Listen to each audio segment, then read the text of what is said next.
There are no shortcuts in this profession that I'm aware of, but there are ways of maximal efficiency, and this is one that seems to almost qualify as a shortcut. The ability to put the instrument down and then to challenge yourself and play very well on the mouthpiece, so that you play in tune, that you can play what's on the page and interpret it on the mouthpiece. I think it's a marvelous thing to do. Now, in the warm-up, I do suggest that people really take their mouthpiece out before they even touch the trumpet. And I don't like long tones on the mouthpiece or things of this type, drill forms.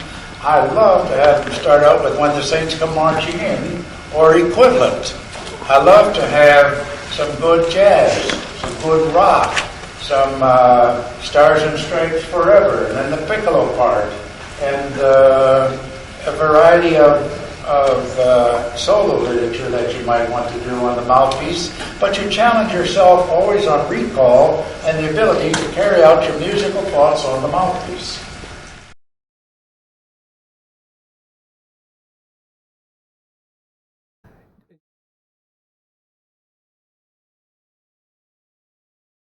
In 1955, when I had that first lesson, like I said, nobody, I hadn't heard the name before, it was not common knowledge.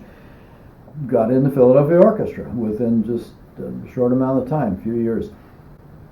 I was 26, 1962, and I was the youngest guy in the brass section, I think, or one of the two youngest guys. And so I mentioned his name a couple times, and to guys in the brass section, you know, the old guys, and they knew about him, and they said he's a maverick, he's all wrong, he's doing things completely wrong, and he'll just ruin you, you know. Well, I'm just this kid, so I just quickly shut up about Arnold Jacobs. That was in 1962.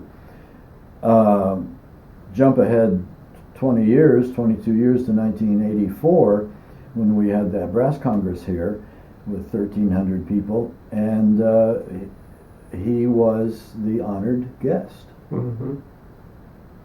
of the International Brass Congress, which I thought was a pretty big turnaround. Yeah. And a few years, right around that same period, I was on tour with the Summit Brass, and one day we were getting ready to get on a bus to go to a rehearsal or concert or something. And of course, the Summit Brass being all extremely fine players and all, and we were all just hanging around outside the bus. Every one of us was buzzing our mouthpiece. Wow. Which I thought was really, that Jake would be really proud of that. Yeah, you know? That is a big turnaround. So in the 20 years or so, that 25 years to my knowledge, I saw this single man, this one man, just turn us all around.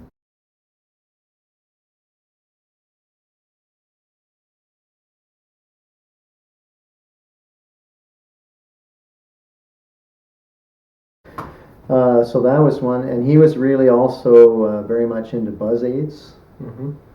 And using the, so that transition from buzzing the mouthpiece, which, and then that psychological reminder, the moment the horn goes on the end of the mouthpiece, of what you used to do. Yeah. And how the buzz aid could be a real bridge between those two states. Yeah. And really bridge the gap, so that you did do exactly what you did on the mouthpiece when you had the buzz aid in. And you take that out to play the instrument, and it worked, it was really it's very helpful. Yeah.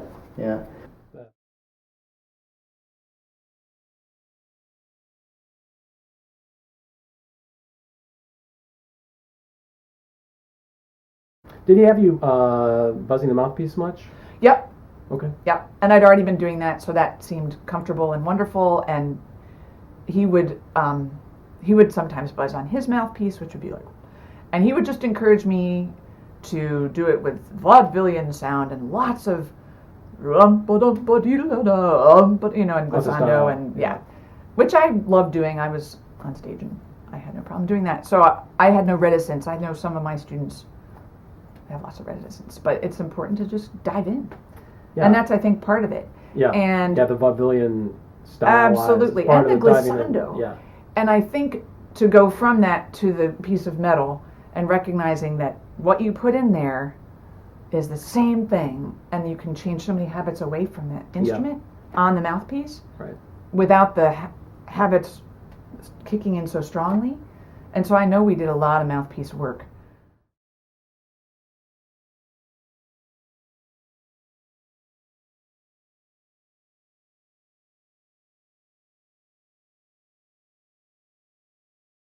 Arnold Jacobs said in one of the very first lessons, and I think he told this to everyone, was basically, why are you coming to study with me? You should imitate. When you can play like I play, then you can create your own path and do anything you want. But imitation is a good idea. And one of his very strong concepts was to carry your mouthpiece around while you're walking around. He says, Buttles, exactly. see, Buttles is learned. Is not even to practice the mouthpiece, carry it around and play songs, anything that comes into your head. And I think he told every student right on, he said, become an expert on the mouthpiece, and playing the instrument will be very easy. Yeah. And that he wanted you to have a direct relationship, so you knew the buzz you're making, what the resultant sound would be. So you became that expert, so you could buzz your mouthpiece for hours and know what that sound would be on the instrument. You had that relationship. And when you hear his buzz, It was amazing. it's crazy. That's really It was crazy. Yeah. But that's what he brought to the whole Chicago Symphony, and really brought to the world. The Chicago.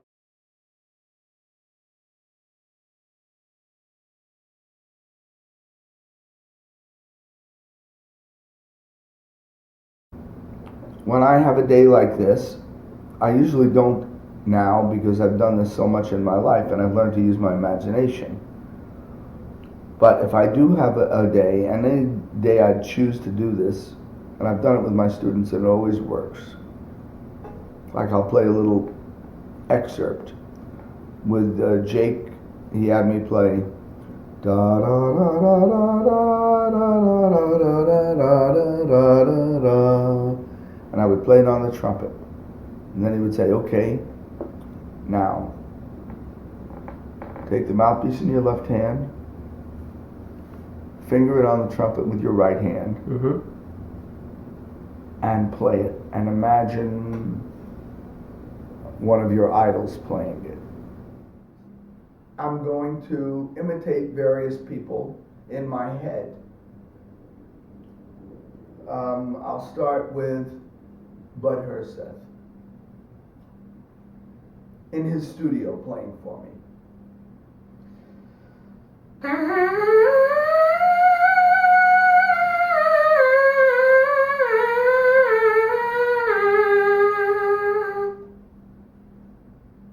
And I think, was that? No, of course not. Didn't get close. Now I'm thinking of Doc Severinsen playing in a kind of a bravura style.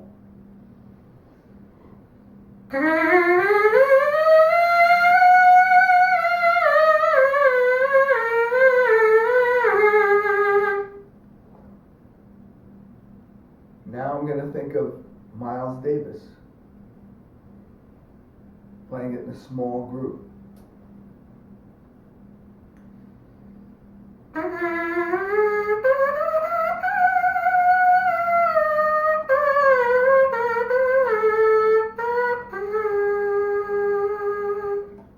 Now I will conceive of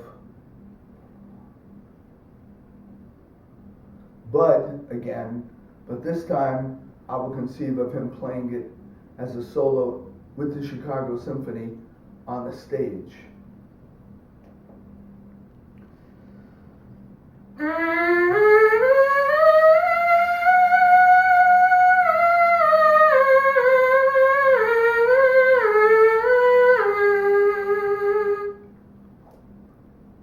As you can hear, that was already a lot closer to what I'm trying to conceive. Now I will conceive of myself playing it, because you have to be yourself. I will conceive of me playing it on a big stage in the middle of everywhere.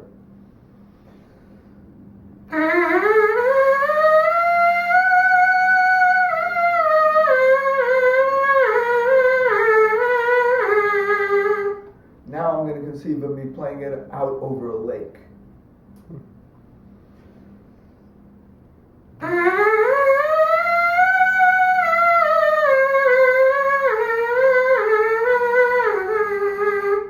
Now I'm going to conceive of myself playing it under one of those big tunnel-like bridges where the sound is echoing off the walls.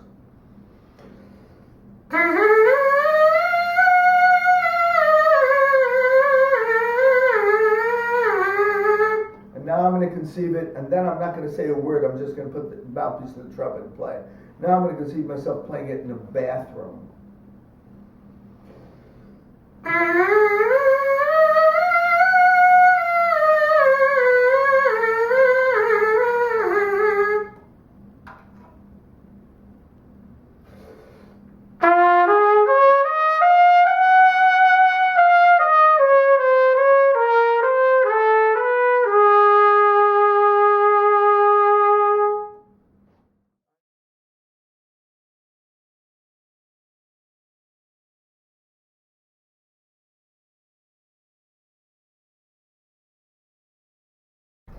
He would talk about singing and then playing that same musical line or phrase on the mouthpiece, and then eventually playing the horn, kind of going back and forth. So just like singing being introduced to me by him, mouthpiece buzzing absolutely was also introduced by him. I hadn't done that before. Did he tell you the why he thought mouthpiece playing was a good thing, or did he just have you do it and he didn't really tell you anything about it? Do you remember anything about that?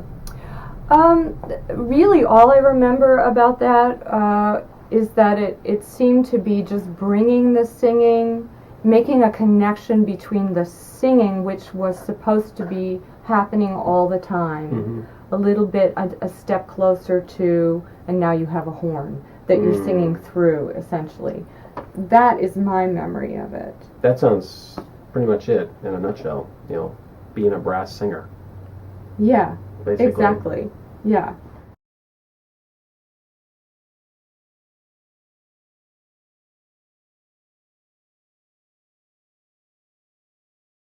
Well, I have my students start by singing. Yeah. And then I have them play it on the mouthpiece. And I no longer use the term buzz, and I'll tell you why. This is a little off the track from Mr. Jacobs. But I wrote a book back in the late 80s, I guess it was, when it was first published. And I talked about mouthpiece buzzing. And a very dear friend of mine actually reviewed the book and gave it quite a generous review, I thought. But he said, talking about me, he said, he talks so much about thinking musically and playing musically and not so much technically. And then he uses the word buzz. He said, maybe you ought to think about talking about playing the mouthpiece. I like that too. So to this day, my students and I talk about playing the mouthpiece so that it becomes an extension of this trumpet rather than some mechanical thing that you do with so much tissue.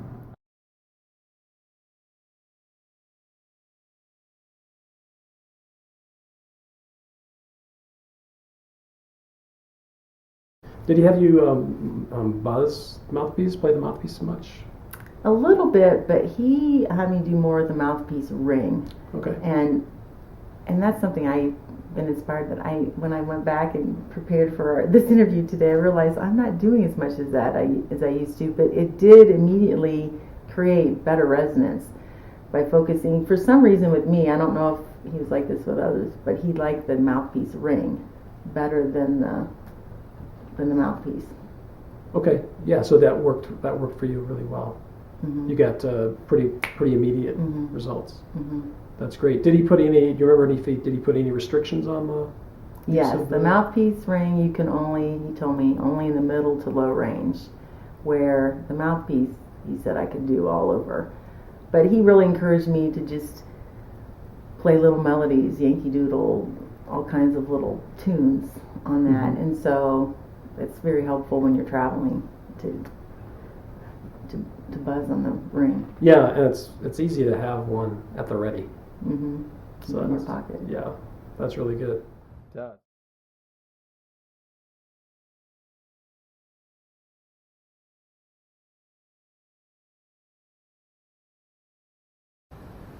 And I'm walking down the hall, and this is a little off of Jake, but I was walking down the hall, and I heard this unbelievable buzz behind me. And I was like, whew, who's buzzing the mouthpiece like that? And it was Bud. Yeah. So between Bud buzzing his mouthpiece and Jake always pulling out his ring or his mouthpiece and buzzing, that basically changed my way of thinking. So you started to buzz your mouthpiece maybe more, or Probably better quality. more, and thinking more about efficiency and making it sound efficient and not work.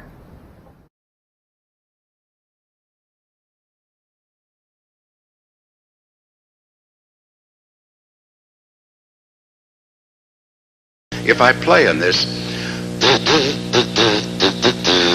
I can make music without my instrument.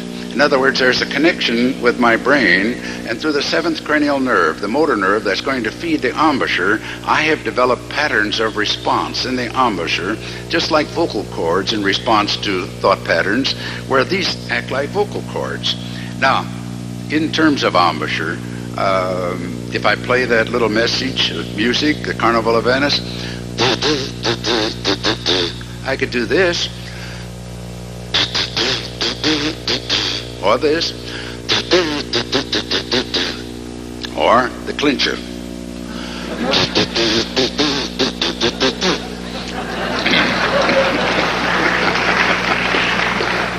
I know that's a foolish looking sight, but I do it for a reason, because I want the attention to go off the embouchure and onto the fact that the lips must vibrate.